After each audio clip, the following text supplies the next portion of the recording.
Hello my fellow freedom builders and welcome back to the channel. Just a quick video here about the debt ceiling that is having a crisis. We are coming up towards that on the 1st of June and how you can make potentially up to 30% on a crisis like that.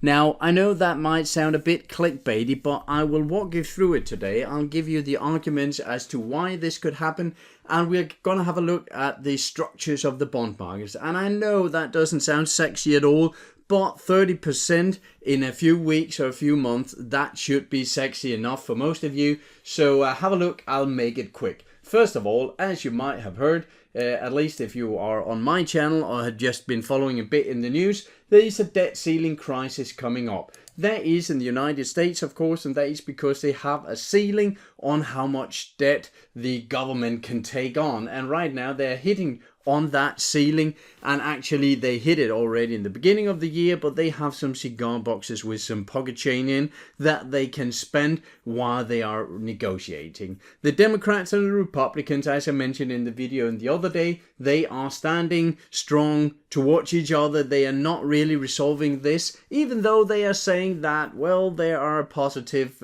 mood in the negotiating room. They are not really coming out with any solution. So what is happening? Well, first of all, let's have a quick look at this here. Now this might look like a piece of spaghetti dish here, but it actually is all the yield curves in United States from 1 month yield curve, meaning the 1 month bonds, and up to 30 years. Now you might have been following me or someone else talking about an inverted yield curve. An inverted yield curve looks something like this. A normal yield curve should be going up from the short-term bonds with low interest rates and to the longer-term bonds with higher interest rates. That is a normal, healthy financial environment, like for instance back here in 21, where the investors said, if we are going to tie up our money for 30 years, we want some higher interest rates. But in a very nervous environment leading up to a recession, we see often an inverted yield curve looking like this. And that means, since there is an inverted relationship between bonds and interest rates, that if this interest rate on the very short-term bonds is going up, it means that the prices of the bonds are going down.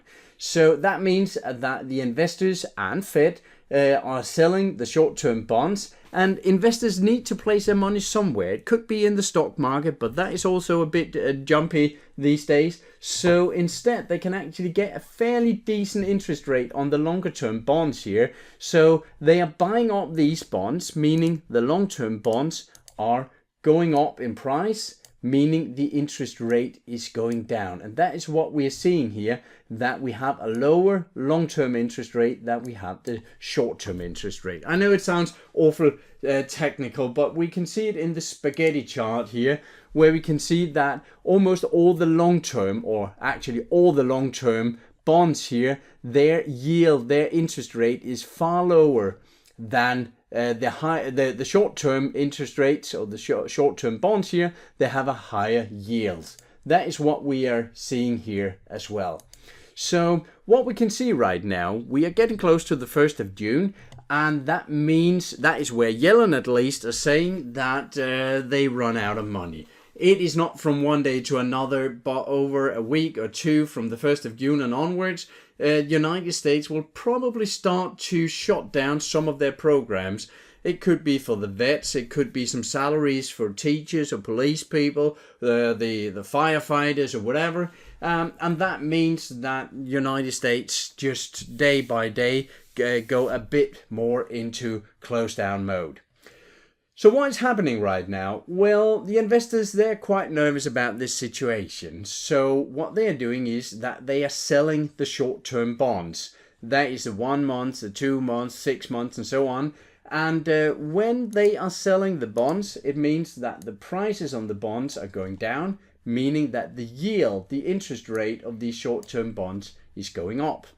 Now, what we can start to see here is that the longer term bonds here, the yields here are going down, because that the investors are fleeing into the 10 or 20 or 30-year bonds, because they're pretty certain that United States will not completely default on their debt. They will not go bankrupt, not right now anyway.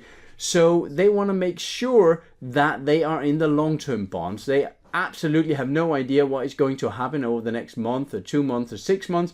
But in 10, 20 or 30 years, they are fairly certain that United States are still standing. So what they're doing right now is they are buying the long-term bonds, sending the interest rates down. Now, the yield has not dropped completely yet, but that is what can happen, and that is the opportunity I am going to present to you today. Because let's have a look at an ETF. Normally, buying bonds, selling bonds, investing in yields, that can be a bit difficult. But one of the good ETFs that are covering 20, 30-year bonds is the one called TLT. Now, TLT, as you can see, iShares 20+ year Treasury Bond ETF here on a weekly time frame. Let's just have a quick at it on the weekly here. Right now, as you can see, it has been in a movement where it was in a downtrend, and that is reasonable enough. Most bonds have been in a downtrend because Fed kept raising the interest rate. So with rising interest rates, bonds are going down. But what has happened now is a bit more of a sideways movement. And what could happen here, we are in a trading range. What could happen here is a shot up from this point. Now, I'm not saying this is necessarily going to happen, but let's have a look at the last time United States were in a really bad debt ceiling crisis. I think I showed this chart to you the other day, but now we go a bit more into details. That was in 2011, and that was the exact same setup. The politicians couldn't agree on whether to raise the debt ceiling or not. Well, they agreed that it had to be done, but there was a lot of negotiation and everything went into a bit of a crisis here. So what happened is that investors started to get nervous. So they started to buying up the long-term bonds. The crises were building up. And if you had foreseen this or knew about the bond yield relationship here, you could actually have bought the bonds back in March, April here and got a very good gain on 7, 8, 9%. What happened though was the crisis were actually resolved somewhere here around the 2nd of August. But what happened in this time, even though it was resolved, it actually was in a way where the Standard & Poor's Credit Rating Bureau, they downgraded United States from AAA to AA+, I think it was, meaning that the interest rate on the shorter term bonds, on the treasuries, that was going up, meaning that the short-term bonds were going down. So the investors, they didn't want to own short-term bonds, but they had to put some money in bonds somewhere, so they went for the long-term bonds. And this movement here in the TLT is an effect of that downgrade in credit rating. So what happened here, if you had foreseen this, you could have taken it in the spring, or you could have waited. As you can see, there is a trading range here. It broke up, and from that and to a high here, there was roughly 30% of increased price here in something like 2 or 3 months.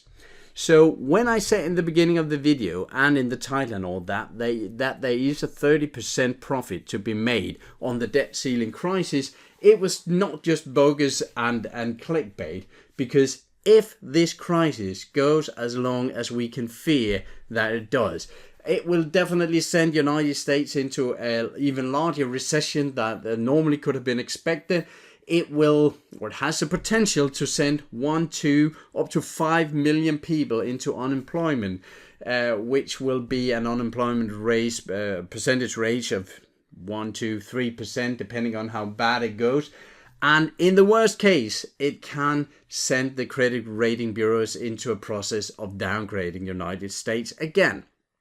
Now, it's not necessarily happening, but just the fear of it happening can actually send TLT on to the moon, I dare I say, after all this crypto hype the latest years. But it can actually send TLT going up quite quickly, because the investors don't dare sitting with the short-term bonds. They want the long-term bonds that have a reasonable yield of 3, 4, 5%, and therefore they are putting billions and billions into TLT.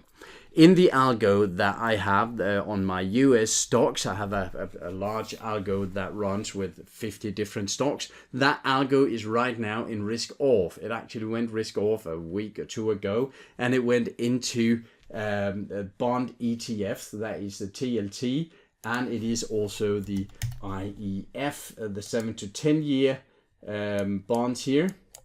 And as you can see, this one, if we just go, that is actually in a fairly nice uptrend right now.